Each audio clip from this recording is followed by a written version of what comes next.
चलो हम लोग आज की वीडियो में पेरोल पढ़ते हैं। ठीक है, पेरोल है क्या पहले ये जान लेते हैं। जितना भी सैलरी जनरेट करते हैं, ठीक है, वो पेरोल में करते हैं हम लोग। अटेंडेंस बनाना, सैलरी जनरेट करना और पे करना, सैलरी पे करना, ये भी हम लोग पेरोल में सीखते हैं। ठीक है, सबसे पहले क्या करेंगे, पेरोल को इनेबल करेंगे।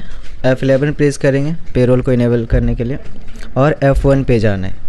ठीक है, F1 पे जाना है अकाउंट्स फीचर में और इसके बाद हम लोग मेंटेन पेरोल को यस करेंगे। ठीक है, और हम लोग maintain more than one payroll और कॉस्ट कैटेगरी को यस करेंगे। ये दो ऑप्शन यस करना है और क्या करना है हम लोग को, एक्सेप्ट। ठीक है, ये दो ऑप्शन यस किए, एक्सेप्ट किए, बैक आते हैं और क्या करेंगे हम लोग यहाँ पर देखो एक एक्स्ट्रा ऑप्शन मास्टर्स में भी और ट्रांजैक्शन में भी देखने को मिल रहा है, पेरोल इन्फो और इधर ट्रांजैक्शन में पेरोल वाउचर्स। ठीक है, सबसे पहले जैसे हम लोग इन्वेंट्री इन्फो में जाके स्टॉक आइटम वगैरह बनाते थे, अकाउंटिंग इन्फो में जाके लेज़र वगैरह बनाते थे, उसी टाइप का पेरोल इन्फो में जाएंगे और यहाँ पर हम लोग को ये सारा बनाना है वन बाय वन। ऊपर से स्टार्ट करेंगे। सबसे पहले हम लोग एम्प्लॉय का कैटेगरी बनाएंगे। क्या बनाएंगे, कैटेगरी। क्रिएट पे जाएंगे। कैटेगरी क्या है, कैटेगरी समझ लो एक तरह से डिपार्टमेंट। हम लोग यहाँ पर कैटेगरी को डिपार्टमेंट की तरह यूज़ करेंगे। ठीक है, तो एक हम ले लेते हैं मार्केटिंग। ठीक है, मार्केटिंग डिपार्टमेंट। हम लोग यहाँ पर दोनों को यस करेंगे। ठीक है, रेवेन्यू आइटम को भी यस करेंगे और नॉन रेवेन्यू आइटम्स को भी यस करेंगे। ठीक है, दूसरा हम डिपार्टमेंट सेल्स डाल देते हैं और दोनों को यस करके एक्सेप्ट। समझ आ गया ना। अभी हम क्या करेंगे, बैक आएंगे। एम्प्लॉय कैटेगरी बना लिए, अब क्या बनाना है, एम्प्लॉय ग्रुप। एम्प्लॉय ग्रुप पे जाएंगे। ग्रुप क्या है, ग्रुप एक तरह से पोस्ट की तरह है। उस डिपार्टमेंट में कौन कौन सा पोस्ट है, तो हम अभी फ़िलहाल मार्केटिंग सेलेक्ट करते हैं। मार्केटिंग में मान लो मैनेजर या मार्केटिंग मैनेजर है। ठीक है, इसको एक्सेप्ट कर दिया। ठीक है, इसके बाद हम लोग जो है और भी बना सकते हैं, जैसे स्टाफ भी बना सकते हैं। देखो अगर यहाँ पर सैलरी डिफाइन कर देंगे तो सारे ग्रुप का, मतलब उस ग्रुप में जो भी आएगा सारे एम्प्लॉय का सेम सैलरी रहेगा। ठीक है, हम अलग अलग डालना चाहते हैं इसलिए यहाँ पर नहीं डालेंगे। बैक आएंगे। ठीक है, और इसके बाद एम्प्लॉयज़ पे आएंगे, एम्प्लॉय क्रिएट करेंगे। तो फ़िलहाल यहाँ पे एम्प्लॉय हम क्रिएट करते हैं रोहित। ठीक है, और रिपोर्ट में क्या डिस्प्ले करेगा वो नाम भी यहाँ पर डाल सकते हैं। जैसे होता है कंपनी में कुछ और नाम से है और रिपोर्ट में कुछ और नाम डिस्प्ले कराना है तो यहाँ चेंज भी कर सकते हैं। ठीक है, और यहाँ पर हम लोग जो है ग्रुप सेलेक्ट करते हैं, लेकिन यहाँ पर ग्रुप सेलेक्ट मतलब ग्रुप शो ही नहीं कर रहा है। क्यों शो नहीं कर रहा है पता है, चूँकि हम लोग कैटेगरी गलत लिया। ऊपर जाएंगे, यहाँ पे हम लोग को कैटेगरी लेना है मार्केटिंग। ठीक है, देखो फिर मार्केटिंग का ग्रुप शो किया ना, मार्केटिंग मैनेजर स्टाफ, तो हम इस मार्केटिंग मैनेजर में ले लेते हैं। जॉइनिंग डेट डालेंगे। ठीक है, डिफ़ाइन यहाँ पर भी सैलरी डिफ़ाइन कर सकते हैं लेकिन अभी नहीं करेंगे। इसके बाद एम्प्लॉई का नंबर डालेंगे और इसका डेजिग्नेशन डालेंगे। फंक्शन लोकेशन डालेंगे। ठीक है, जेंडर सेलेक्ट करना है, डेट ऑफ बर्थ डालना है यहाँ पे। ब्लड ग्रुप सेलेक्ट करना है। अगर ब्लड ग्रुप नहीं पता है तो ऊपर में अननोन का ऑप्शन है, वो भी सेलेक्ट कर सकते हैं। ठीक है, फादर्स नेम डालना है।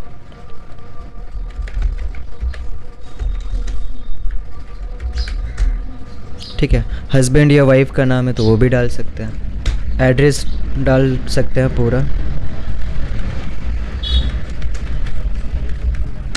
ठीक है,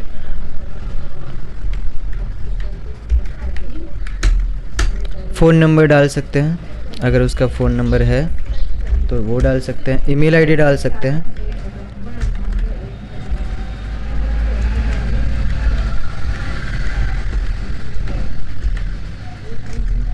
ठीक है। अगर बैंक डिटेल है तो बैंक डिटेल को भी यस कर देना है। क्यों पता है? क्योंकि बहुत सारे में क्या होता है, अकाउंट में पेमेंट होता है बहुत सारी कंपनी में, और बहुत सारी कंपनी में कैश में पेमेंट होता है।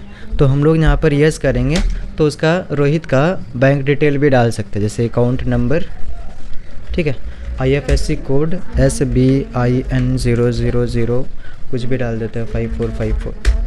इसके बाद बैंक का नाम, अगर यहाँ पे लिस्ट में शो नहीं करेगा, स्पेसिफाई बैंक नेम पे जाएंगे और यहाँ पर बैंक का नाम डालेंगे, स्टेट बैंक ऑफ इंडिया, ठीक है। ब्रांच का नाम डालेंगे, जो भी ब्रांच का नाम होगा, और यहाँ पर जो है ट्रांजैक्शन का टाइप सेलेक्ट कर सकते हैं। फ़िलहाल अभी हम लोग एंड ऑफ लिस्ट करेंगे, क्योंकि ट्रांजैक्शन हो नहीं रहा, तो हम क्या करेंगे, एंड ऑफ लिस्ट, ठीक है। और पिन नंबर यहाँ पर डालने हैं। इसके बाद आधार नंबर डालना है, जो 12 डिजिट का होता है। यूनिवर्सल अकाउंट नंबर डालना है, अगर है तो डालना है, ठीक है। PF अकाउंट नंबर है तो डाल देना है, ESI नंबर, ये सारा डिटेल डालेंगे और एक्सेप्ट करेंगे। समझ आ गया ना? ये हम एम्प्लॉई का डिटेल डाल दिए। ये क्या डाल दिए? एम्प्लॉई का डिटेल। देखो, इससे पहले कैटेगरी भी ज़रूरी था, अभी हम मार्केटिंग में फिर से स्टाफ का भी बना सकते हैं, ये ज़रूरी था, इसलिए हम लोग क्या किया, इससे पहले वो सारा बना लिया। अगर वो सारा नहीं बनाए तो हम लोग क्या करेंगे, Alt+C का भी यूज़ कर सकते हैं, यहाँ पे भी बना सकते हैं, ठीक है। अब हम बैक आ जाते हैं, चलो और एक बना लेते हैं।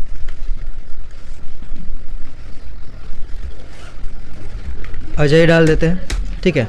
अजय यहाँ पे स्टाफ है, ठीक है, और जॉइनिंग डेट डालना है, मान लो वही डेट पे जॉइनिंग है, और सैलरी अभी नहीं डालेंगे। एम्प्लॉई नंबर A124 है, ठीक है।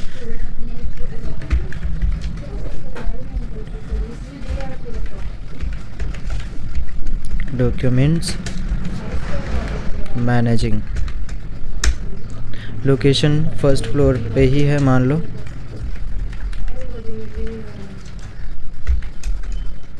ठीक है। मेल सेलेक्ट कर लिए, डेट ऑफ बर्थ डालेंगे,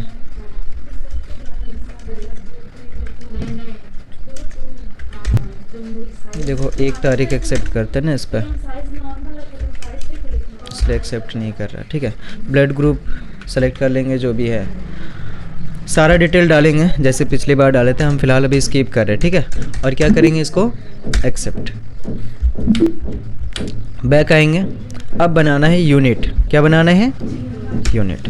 यूनिट में क्या बनेगा, एक मिनट बन सकता है, जो हम लोग के यूज़ में आएगा काम वर्क में, ठीक है। और एक क्या बनाना है, आवर, जिसको हम लोग HR शॉर्ट में लिख सकते हैं। बैक स्पेस करेंगे और कंपाउंड बना लेना है। अगर कंपाउंड नहीं बनाएंगे तो पता है क्या होगा, आवर में मिनिमम 1 आवर डाल सकते हैं। अगर कोई आधा घंटा काम किया है 0.5 आवर मतलब 30 मिनट नहीं डाल सकते, समझ आए ना? तो हम लोग कंपाउंड ज़रूर सेलेक्ट करेंगे, कंपाउंड आवर ऑफ 60 मिनट, समझ आया ना? अब ये यूनिट बना लिए, बैक आएंगे और अटेंडेंस प्रोडक्शन टाइप क्रिएट करेंगे, ठीक है। अटेंडेंस प्रोडक्शन टाइप पे जाएंगे, क्रिएट पे जाएंगे, प्रेजेंट को हम लोग छोड़ देंगे, प्रेजेंट के अलावा सारा बनाएंगे, ठीक है। चूँकि जो बचेगा वो प्रेजेंट पे जाएगा। तो हम एक बना देते हैं एब्सेंट, ठीक है। एब्सेंट किस तरह का है, लीव विदाउट पे, ठीक है, उसको हम लोग सेलेक्ट कर लेंगे। एक क्या है, एक है सिक लीव,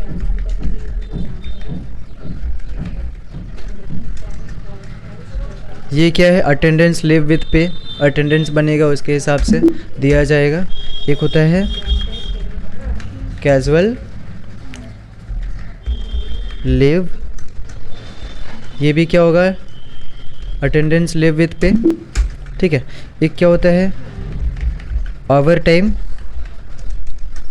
अटेंडेंस इसी टाइप का बनाएंगे ना, कितना दिन एब्सेंट किया, कितना दिन सिक लीव में गया, ठीक है। ओवर टाइम कितना किया, तो हम लोग यहाँ पर ओवर टाइम में प्रोडक्शन सेलेक्ट करेंगे। क्या लेंगे, प्रोडक्शन। प्रोडक्शन में कौन सा यूनिट लेना है, आवर ऑफ 60 मिनट, ठीक है, एक्सेप्ट। अब क्या करेंगे, बैक आ जाएंगे, पे हेड क्रिएट करेंगे। अब पे हेड क्रिएट कैसे करेंगे, तो पे हेड में जो जो हम लोगों को हेडिंग्स चाहिए है ना, पे हेड जो चाहिए वो क्रिएट करेंगे। सबसे पहले हम लोग को चाहिए बेसिक सैलरी। बेसिक सैलरी एक एम्प्लॉई के लिए क्या होता है, अर्निंग फॉर एम्प्लॉइज़ होते हैं, वो सेलेक्ट करेंगे। फिक्स सेलेक्ट करना है। कंपनी के लिए ये क्या होता है, इनडायरेक्ट एक्सपेंस होता है, ठीक है। और इधर कुछ नहीं करना है हम लोग को, यहाँ पर आ जाना है। यहाँ पर हम लोग लेंगे ऑन अटेंडेंस। क्या लेंगे, ऑन अटेंडेंस। अटेंडेंस के हिसाब से मिलेगा। और नॉट एप्लीकेबल ले लेना है, ठीक है। हाँ, नॉट एप्लीकेबल क्यों ले रहे हैं, अटेंडेंस लिव विथ पे जो नॉट एप्लीकेबल होगा, या प्रेजेंट भी ले सकते थे, प्रेजेंट के हिसाब से मिलेगा। नॉट एप्लीकेबल लेंगे तो भी सबको छोड़ के, ठीक है। और लिव विदाउट पे में हम लोग एब्सेंट सेलेक्ट कर लेंगे, जिसमें उसको नहीं दिया जाएगा तो इसका नहीं दिया जाएगा, ठीक है। यहाँ पर हम लोग सेलेक्ट कर सकते हैं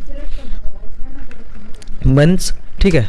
और मंथ्स में हम लोग सेलेक्ट कर सकते हैं यूज़र डिफाइंड कैलेंडर टाइप, ठीक है। या फिर यूज़र डिफाइंड डालेंगे तो पूछेगा कितना दिन का हम मंथ बनाना चाहते हैं सैलरी के लिए, तो हम 30 डेज़ का बनाना चाहते हैं। और यहाँ पर हम लोग राउंडिंग मेथड भी चूज़ कर सकते हैं। राउंडिंग मेथड क्या है पता है, हाँ, जो हम लोग पढ़े थे, राउंड पढ़े थे, हाँ, राउंड ऑफ पढ़े थे, जिसमें डाउनवर्ड, नॉर्मल राउंडिंग और अपवर्ड था। तो हम यहाँ पे नॉर्मल राउंडिंग ले लेते हैं, ताकि जो सैलरी है वो अगर पॉइंट में क्रिएट होता है तो क्या होगा, पॉइंट को हटा देगा और ऑटोमेटिक जो है 1+ या मतलब जैसे 50 या उससे ज़्यादा रहेगा तो 1+ हो जाएगा, और उससे कम रहा तो उतना ही रहेगा, ठीक है। लिमिट कितना डालना है, 1, ठीक है। और क्या करना है, इसको एक्सेप्ट। इसी तरह हम लोग TA डाल सकते हैं, ट्रैवलिंग अलाउंस,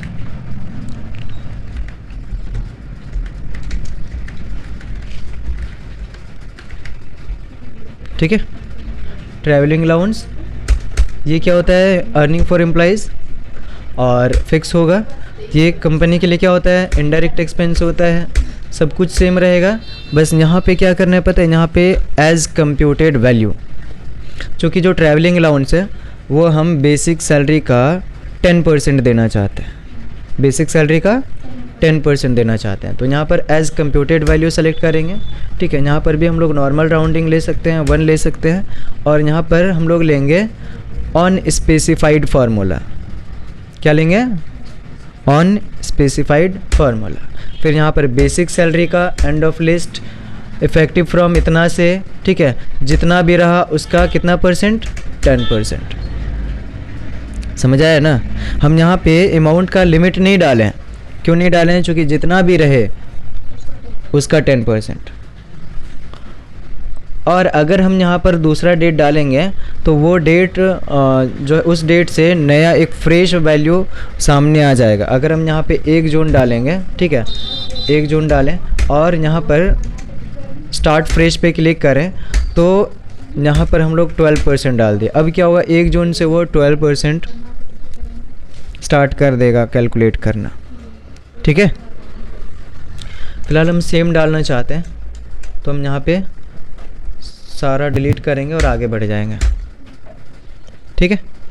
एक्सेप्ट। इसी तरह सारा बना लेना है। डियरनेस अलाउंस हो सकता है, डियरनेस अलाउंस, ये अर्निंग फॉर एम्प्लॉइज़ फिक्स्ड, ठीक है। इनडायरेक्ट एक्सपेंस, और ये भी क्या होगा, as computed value. Normal rounding, 1 limit, ये क्या होगा, on specified formula. Basic salary का ही एंड ऑफ लिस्ट, इतना तारीख से जितना भी रहे उसका परसेंटेज में मान लो 13%, ठीक है। और एक्सेप्ट कर दो। समझ आ रहा है ना। इसी तरह मेडिकल अलाउंस, मेडिकल अलाउंस,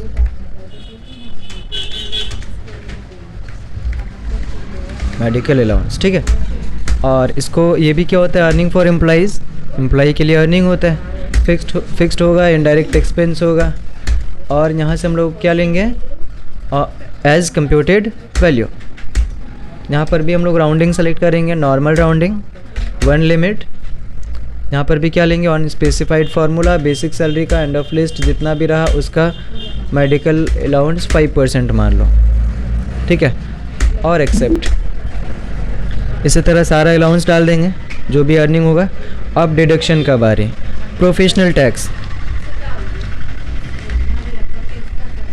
जिसको हम लोग टैक्स बोलते हैं या इनकम टैक्स भी बोल सकते हैं। ये क्या होगा, डिडक्शन फ्रॉम एम्प्लॉइज़। क्यों? चूँकि ये एम्प्लॉई से कटता है। और यहाँ पर ड्यूटी एंड टैक्सेस लेंगे, चूँकि वो टैक्स हम लोगों को गवर्नमेंट को देना है और वो मेरे लिए क्या है, ड्यूटी एंड टैक्सेस रहेगा। और यहाँ पर जो हम लोग सेलेक्ट करेंगे वो एज कंप्यूटेड वैल्यू सेलेक्ट करेंगे। यहाँ से नॉर्मल राउंडिंग 1 ले सकते हैं, लेकिन यहाँ पे हम नॉर्मल राउंडिंग नहीं लेंगे, नॉट एप्लीकेबल करेंगे। क्यों? चूँकि टैक्स का जितना भी होगा पॉइंट में, तो पॉइंट में ही सही उतना ही पे करना है। ठीक है, हम लोग यहाँ पर नॉट एप्लीकेबल सेलेक्ट करेंगे और यहाँ पर लेना है ऑन करेंट अर्निंग टोटल, अभी तक का जितना अर्निंग हुआ है उसके हिसाब से।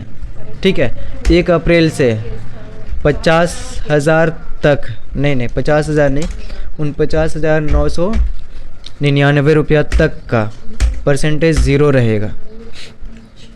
ठीक है, और अमाउंट ग्रेटर देन मीन्स 49,999 रुपया से ज़्यादा से लेकर, ठीक है, 1,49,999 रुपया तक में ये 5% कटेगा। समझ आ रहा है ना? फिर 1.5 लाख से लेकर 5 लाख, मतलब 5 लाख से कम तक 4,99,999 तक ये 10% कटेगा। और उससे ज़्यादा, मतलब 5 लाख से ज़्यादा जितना भी रहेगा उसका 15% कटेगा। ये हम सेट कर दिए। ठीक है, समझ आ रहा है कि नहीं? टैक्स वाला हम लोग क्या किए, यहाँ पर एक कंप्लीट, जैसे एक्सेल में इफ़ लगाते थे उसी तरह का यहाँ पर सेट कर दिया और एक्सेप्ट कर दिया। ठीक है, ये हो गया। और एक हम लोग पीएफ का बना सकते हैं, प्रोविडेंट फंड। ये क्या होता है, डिडक्शन फ्रॉम एम्प्लॉइज़, और ये एक कंपनी के लिए करेंट लाइबिलिटीज़ होता है। क्या होता है? Current liabilities. ठीक है, वो देना रहता है, दिया जाता है ना, इससे पहले भी समझाया था। रिटायरमेंट के टाइम हो या फिर वो जॉब छोड़ रहा हो तब ये पीएफ का पैसा देना रहता है। तो हम क्या करेंगे इसको, ये भी क्या होगा, एज कंप्यूटेड वैल्यू। ठीक है, यहाँ पर हम लोग ले सकते हैं नॉर्मल राउंडिंग ले सकते हैं, या फिर हम लोग क्या करेंगे, नॉट एप्लीकेबल कर देते हैं ताकि पॉइंट में आ जाए। ऑन करेंट अर्निंग टोटल, अभी तक का जितना कमाया उसका कितना परसेंट कटेगा, तो मान लो 18% काटेंगे। ठीक है, और इसको कर दो एक्सेप्ट। इस तरह से हम लोग को पे हेड बनाना है। सारा पे हेड जब बन जाएगा तो एक एक्स्ट्रा बनाना है, वो है सैलरी पेएबल। क्या बनाना है? सैलरी पेएबल का एक हम लोग को अलग से पे हेड बनाना है और यहाँ पर नॉट एप्लीकेबल डाल देना है, क्योंकि ये एम्प्लॉई का नहीं है, ये हम लोगों के लिए, कंपनी के लिए। नॉट एप्लीकेबल जैसे लेंगे तो यहाँ पर क्या आएगा, करंट लाइबिलिटीज़। यहाँ पर हम लोग को करंट लाइबिलिटीज़ सेलेक्ट करना है और एक्सेप्ट करना है। ठीक है, समझ आ गया? अभी हम लोग बैक आ जाते हैं। जब ये सारा पे हेड बना लेंगे तो लास्ट में एक लास्ट ऑप्शन है सैलरी डिटेल। ठीक है, वॉचर टाइप में काम नहीं करना है, सैलरी डिटेल। सैलरी डिटेल पे जाएंगे, डिफ़ाइन पे क्लिक करेंगे और देखो मार्केटिंग का भी यहाँ डिफ़ाइन कर सकते हैं, या एक एक एम्प्लॉई का भी, जैसे अजय, रोहित, इन लोगों का भी कर सकते हैं, या स्टाफ का भी कर सकते हैं। मतलब यहाँ ग्रुप भी शो कर रहा है और एम्प्लॉय भी शो कर रहा है। अगर हम स्टाफ में डाल देंगे तो सारे स्टाफ का एक जैसा आ जाएगा, और अगर हम अजय का या रोहित का डालते हैं तो सिर्फ रोहित का ही आएगा, बाकी मार्केटिंग मैनेजर का नहीं आएगा। तो हम यहाँ पे अजय का पहले सेट करते हैं। इफ़ेक्टिव फ्रॉम 1/4 के 1/4 से इसका सैलरी जो लागू होगा वो इसमें क्या क्या मिलेगा, बेसिक सैलरी मिलेगा कितना। ठीक है, तो ये हम लोग डाल देते हैं 8,000 रुपया इसको मिलेगा। और क्या मिलेगा, डियरनेस अलाउंस मिलेगा, मेडिकल अलाउंस मिलेगा, ठीक है, ट्रैवलिंग अलाउंस मिलेगा, प्रोफेशनल टैक्स, ठीक है, और प्रोविडेंट फंड। इसमें हम लोग और एक बनाना भूल गए, क्या पता है, ओवर टाइम। तो हम यहाँ पर अल्ट सी से बना सकते हैं। क्या बनाएंगे यहाँ पर, ओवर टाइम। ओवर टाइम पे आएंगे, ये भी अर्निंग फॉर एम्प्लॉयज़ होता है, ठीक है, लेकिन ये भी इनडायरेक्ट एक्सपेंस होता है, ठीक है। लेकिन यहाँ पर क्या सेलेक्ट करना है, ऑन प्रोडक्शन, जैसे हम लोग अटेंडेंस प्रोडक्शन टाइप में भी लिया था, ऑन प्रोडक्शन। ओवर टाइम आया, जो हम लोग अटेंडेंस में प्रोडक्शन टाइप बनाए थे, ओवर टाइम ले लेंगे। और यहाँ पर भी हम लोग चाहे तो नॉर्मल राउंडिंग बना सकते हैं, 1 सेलेक्ट कर सकते हैं, एक्सेप्ट, ठीक है। ओवर टाइम यहाँ पर रेट डालना है पर आवर का, हम लोग आवर ने सेलेक्ट किए हैं यूनिट में, 1 घंटा में कितना देंगे, तो उसको हम 1 घंटा में 30 रुपया देंगे मान लो, ठीक है। और इसको एक्सेप्ट कर दो, एंड ऑफ लिस्ट। अगर हम चाहते हैं कि जैसे होता है 1 जून से तुम्हारा सैलरी बढ़ जाएगा या अगले साल से बढ़ जाएगा, वो अभी डिफ़ाइन करके रखना है, तो यहाँ पे डेट डाल के नया एक फ्रेश स्टार्ट कर सकते हैं, ठीक है। फ़िलहाल हम एक्सेप्ट कर देते हैं इतना ही। अजय का सेट कर लिए, जो कि स्टाफ था। रोहित में आते हैं, 1/4 से रोहित का एप्लीकेबल होगा, क्या बेसिक सैलरी मिलेगा उसको, इसको मिलेगा 28,000 रुपया, ठीक है। इसको डियरनेस अलाउंस, मेडिकल अलाउंस और ट्रैवलिंग अलाउंस, ओवर टाइम, और इसका जो ओवर टाइम का रेट रहेगा वो 80 रुपया पर आवर रहेगा। उसके बाद professional tax, provident fund, end of list, except. अगर कोई भी चीज़ नहीं उसको अलाउ करना है तो हम लोग नहीं भी सेलेक्ट कर सकते हैं, जैसे होता है ना, इसको क्वार्टर दे दिए हैं तो HRA नहीं देना है, हाउस रेंट अलाउंस, इसको इसका घर सामने है या फिर बस प्रोवाइड कर दिए हैं तो इसको ट्रैवलिंग अलाउंस नहीं देना है, तो हम उसको वहाँ पर नहीं सेलेक्ट करेंगे, ठीक है। एक्सेप्ट कर दो, इतना करना है अभी फ़िलहाल, आगे का एंट्री बाद में बताएंगे, हो जाएगा। चलो करो।